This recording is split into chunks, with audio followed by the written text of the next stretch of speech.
In this video, I cast a replacement pulley for a generator. These were used in many wartime applications as well as the M3 Stuart and the M4 Sherman tanks. These, however, had a pulley fitted for rope start. Now, as I wasn't required to machine the finished product, so it was quite easy cast.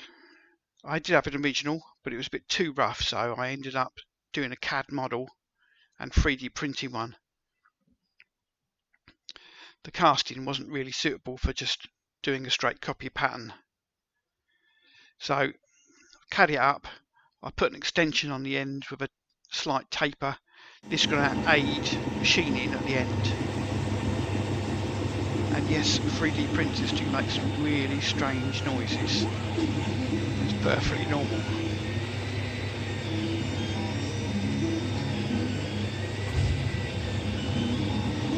So once I'd finished printing it off, it's ready for a quick sand up and I can cast with it. There's the finished items.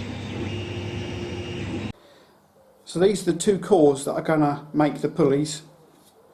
They're 3D printed, very quickly sanded off, nothing amazing about them really. Flat bottom on these, which does make it a little bit harder to pull the mould, but with a bit of due diligence I should be able to get away with that without too much trouble.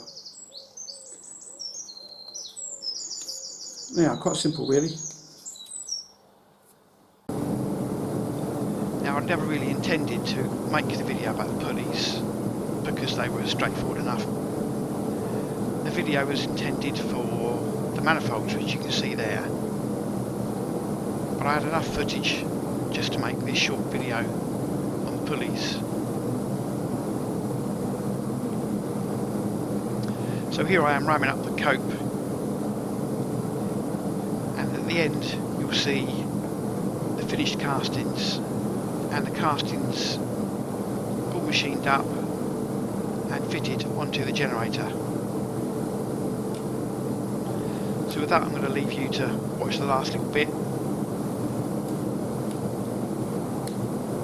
Thanks for your time. Please subscribe, click that bell to keep up to date, and thank you, and I'll see you again. Ta-da.